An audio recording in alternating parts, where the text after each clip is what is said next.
resistance axis operating all out at the same time. So almost miraculously, Israel now has a victory at least as great as the victory it had in 1967 in the Six-Day War. Why do you say almost miraculous? Just because I don't think anyone could have imagined this out. Israel was laid so low and taken by surprise on October 8th, and the IDF, which we think of as being an extremely adept force, modern force, was nowhere to be seen. October 7th, and you wondered maybe it's not as good as we thought it was. But it turns out that the two wars it was prepared to fight. It wasn't prepared to fight the war with Gaza, but it was very much prepared to fight the war against Hezbollah and the war against Iran. So we have this war against Hamas, then we have the neutralizing of the Hezbollah's missile systems, right? We have, and then we have, the clearing of the Iranian air defenses. Yeah. And then there's also what happened in Syria. That's another. Oh, I left that out. Yeah, right? the fall of Bashar al-Assad as well. Yeah, that's huge. And which also made possible the air bridge to Iran, because as long as the Russians and the Iranians were in Syria, the Assad regime, it would be a lot harder for the Israelis to overfly Syria and go to Iran. Of course, they could do it, but it would have taken extra resources, and you never know what the Russians would have done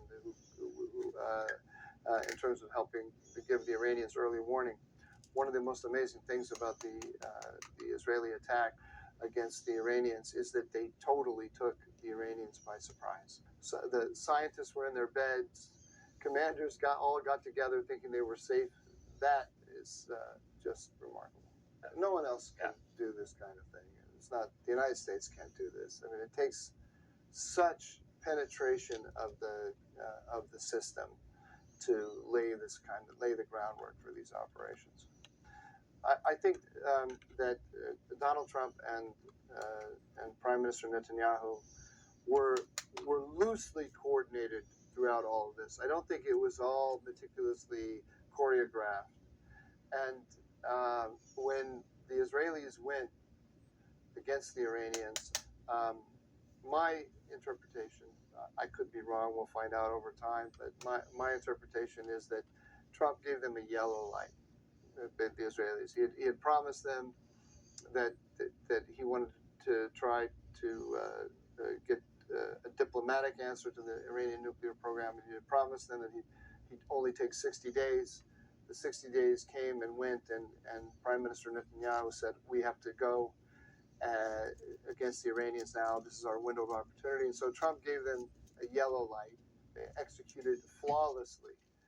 And they were so successful that Trump himself wanted to be associated with it. And I think if they had not been so successful in this unbelievably well-coordinated attack, then Trump might have thought twice about getting the United States involved. There's a lot of discussion right now about the reality of the nuclear program in Iran, right? So everything from it's completely decimated, it's over, it doesn't exist, to, it was all moved away just in time. Right. From what you understand at this moment, what is the reality of that? So from what I understand, the reality is that there was enormous damage done to it. But we don't know that it was totally destroyed in every respect. And I don't think we can know for sure until the three major nuclear sites in Iran, that's Isfahan, Fordo, and Natanz, are investigated. And some of these, like Natanz especially and Fordo, have deep underground facilities.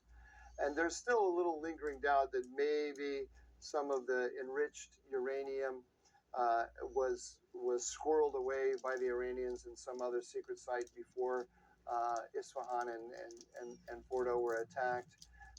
So we have to say, I think, to be very, very judicious, that right now Iran is a nuclear power of indeterminate status. So we have to wait and determine. I think it's very obvious that this early DIA report that came out and said that it was only set back months and not years is nonsense. There was very severe damage done to these sites. It troubles me though to see how politicized it got immediately, because the anti-Trump elements wanted to deny this success to him, and the anti-Netanyahu elements wanted to deny success to Netanyahu. They ran with this story which said that very little damage was done. And then the Trump administration, to protect itself, came back and said, no, an enormous, it was completely obliterated. Well, the answer may be slightly, a little bit more toward almost completely obliterated. We have to wait and find out.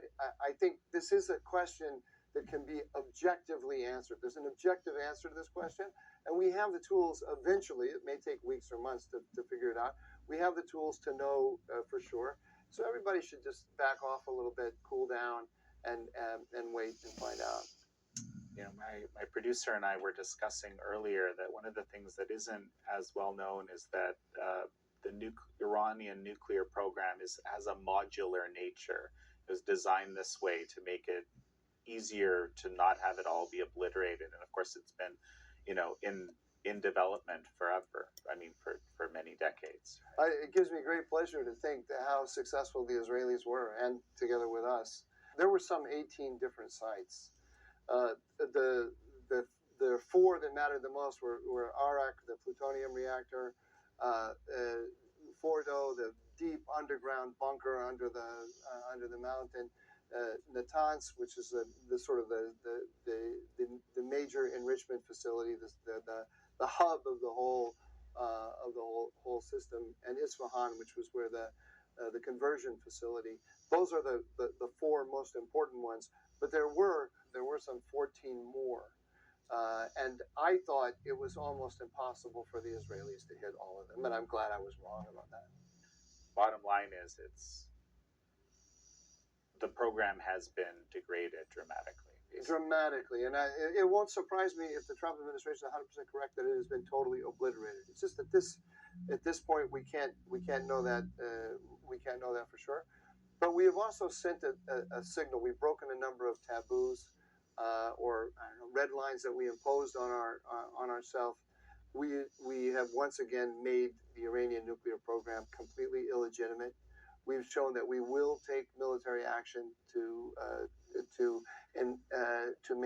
make sure that they never have a bomb. And for the first time, Jan, in history, Israel and the United States have taken military action together. This is totally new. There's always been a taboo in American national security culture of working together militarily with the Israelis. There was some sense that would taint us in the eyes of our Arab and Muslim allies. And Trump has a totally different approach. I mean, he's really saying association with Israeli military power enhances the power of the United States. I think that's a beautiful thing. Mike, we're going to take a quick break right now, and folks, we're going to be right back. Again, I'm thinking back to your remarkable article, The King's Foils, looking at this whole situation. Of course, a huge player in the region is Turkey, and Turkey is no friend to Israel. I mean, and I know just from many things I've read of yours and many discussions that we've had that you view Turkey-U.S. alliance as actually a very valuable thing, right? At the same time, as you just said, you view the Israeli-American alliance as a very valuable thing. But what happened just now, isn't Turkey getting awfully worried all of a sudden? I think it's complex. I mean, think about it this way. President Erdogan gave a speech recently in which he attacked Israel in the harshest terms. And he also announced that he was giving orders to develop the missile capabilities of the Turkish military, presumably so that they can penetrate Israeli defenses. At the same time, however, he or his government gave advice to Ahmed Ashara, the new leader in Damascus, who is where Turkey's the dominant power, not to get in the way of the Israelis as they make their way to Iran. And I think we, the United States, our B-2 bombers that went to Iran also went over Syria, I believe. If they didn't go over Syria, they went over Turkey. So one way or another, we were able to attack Iran, and the Israelis were able to attack Iran because the Turks facilitated, might be too strong a word, but Didn't interfere. did not interfere, and they could have interfered if they wanted. They could have made life very difficult if they wanted. And I think we should all remember that they saw it as in their interest. Whatever feelings they may have toward Israel, they didn't see it as a bad thing that Israel won this war. Well, and so now you're speaking to this, dramatic real realignment in the region, which is, I think, really started with the Abraham Accords, which were, one of these things that I never thought I'd see anything like that. I don't know what you thought. Maybe you were the one guy that was predicting it all. I wasn't. But, yeah. I wasn't actually. Yeah. I wasn't totally on top of that. But prominent diplomats are saying there's more coming, right? More Abraham Accords are going to be expanded now with this situation. Well, Steve Witkoff, the president's special envoy, suggested, and he said we're going to be surprised at some of the countries that are going to get involved. I'm not sure what he has in mind. One of them might be Syria. Now that would be very, very interesting. They're saying that. I'm a little skeptical. I think a lot of Middle Easterners are telling Donald Trump what he wants to hear in order to ingratiate themselves. So I'll be surprised if there's a Lebanon-Israeli peace agreement, and I'll be surprised if there's a Syrian-Israeli peace agreement. I won't be shocked completely, and I wouldn't say it won't happen, but I'm more inclined to say, well, let me see how this unfolds. A few weeks ago, Steve Witkoff talked about Armenia and Azerbaijan joining the Abraham Accords. Now, there I know the Turks are very much ready to normalize with the Armenians, and the Azerbaijanis are almost ready. There's a couple of points where there's sticking points, but we could see a historic reconciliation between Turks and Armenians. But the bottom line, and this is what I think I'm hearing after thinking through everything we've discussed right now, is that this has reduced the CCP's power and influence in the region. Totally. I have no doubt about that whatsoever. And It's enhanced the United States and its alliance through Israel. So if the Saudis normalize with the Israelis or move closer toward normalization, they're not going to call it Abraham Accords because Abraham Accords was the UAE. And I don't know that they're going to rush to do that right now because the Gaza conflict is still going on and it is soured relations somewhat. But if we move in that direction in a year or so, and I think it's quite possible that can happen, we should think of Abraham Accords and related developments as the American answer in the Middle East to One Belt, One Road. And just speaking about Gaza, what do you think the implications are for the Gaza war? I think that President Trump and Prime Minister Netanyahu are going to try to solve the war and to end the war in Gaza sooner rather than later with some kind of big deal. And if they do that, if there's a major deal and all the hostages are returned, I think that Prime Minister Netanyahu will go to early elections. There's a cloud hanging over him because of October 7th, because he was the man in power on October 7th, because he's the dominant politician in Israel of the last 20 years. So some measure of responsibility for October 7th attaches to him. He has almost completely redeemed himself because he has removed an existential threat to the Jewish people. All Jewish holidays are, they tried to kill us, they failed, let's eat. Let's eat. Yeah, that's as people go, it's Friday, as you and I are talking to each other, as they go to have their Shabbat meal tonight, this is basically what they're all going to say. They tried to kill us, they failed, let's eat. And Prime Minister Netanyahu knows he's got that story now, and this was his life's mission, ending the Iranian nuclear threat. On that basis, I think he's going to want to go to elections. Mm-hmm. And just very briefly, for the record, the threat of war in the Middle East, which there always is some, more or less at this point. Oh, much less. Yeah, much less. Yeah, absolutely. and I mean, we discussed many of the reasons why that might be the case, but succinctly, why does this arrangement right now, after this 12-day war, after the U.S. involvement, which a lot of people feared would create more war or unleash even a world war? I mean, this is what some of the people feared. I never understood how they were saying, right, how's it going to be a world war?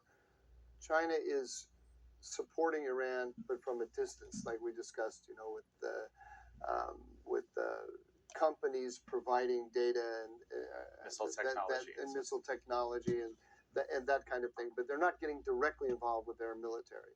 Russia can't get directly involved because it's been weakened by Ukraine and it's busy in Ukraine. So who's going to come to the aid of Iran? And Iran is a third-rate military power. It's like a boxer that has one arm that's atrophied. There's no regular military. There's no regular air force to speak of at all. What they have are terrorism, ballistic missiles, drones, and cruise missiles, and a nuclear program. And that's it. And the United States can handle that. Clearly, we saw it with President Trump. So there wasn't going to be any kind of large coalition coming and attacking in America. Iran was behind all of the wars in the Middle East of the last 20 years, and so we're going to have a little bit of stability now. Because the ring of fire is gone, basically, right? Except for the Houthis. Except for the Houthis, right? Yeah. Right. Which China is going to be interested in keeping on a low boil, I think.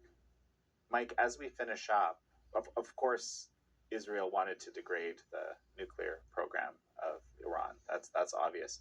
But we have, basically different motivations, all these different stakeholders that are playing out. We've got the Gulf states, we've got America, we've got Iran, the Iranian people, which are certainly not the same thing as the mullahs. Where do you think they stand in this picture?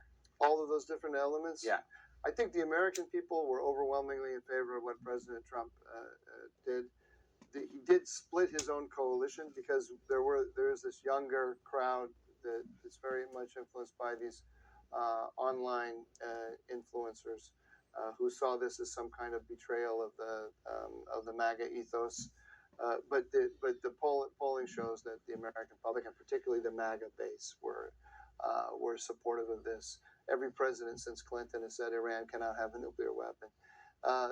In Israel, again, overwhelming support, particularly among the Jewish population, but even a very significant percentage of the Arab population was supportive.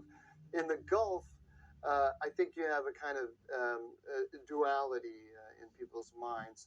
People are afraid of instability. They're afraid of another regime change, war, more turmoil. And in particular, in the Gulf, they were afraid that the Iranians might retaliate against the Americans and the Israelis by targeting them, by targeting Saudi oil fields, the Emirati oil fields, or even Emirati population, and so on. So there was a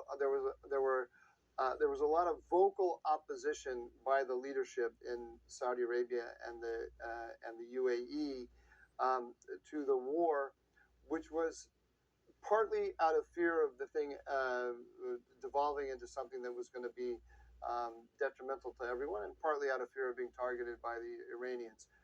Nobody in the Gulf is sad to see Iran cut down a few pegs, to see its proxies neutered, and to see its nuclear program destroyed. They're all ecstatic about that. Mike, this has been an absolutely fascinating conversation. A final quick thought as we finish? My final thought is that there's a gap between the Israeli stated position in the war, and the American. The American position is that we have to prevent Iran from getting a nuclear weapon. The Israeli position is that we have to prevent Iran from getting a nuclear weapon and prevent them from developing their ballistic missile program. I think the Israelis have it right, and I hope that American policy will put as much emphasis on the missile program as on the nuclear program, because that missile program is being put at the service of the global coalition, the Chinese, Russian, and Iranian coalition against the United States. Well, Mike Doran, it's such a pleasure to have had you on. Thank you. Thank you all for joining Mike Doran and me on this episode of American Thought Leaders. I'm your host, Jan Jekielek.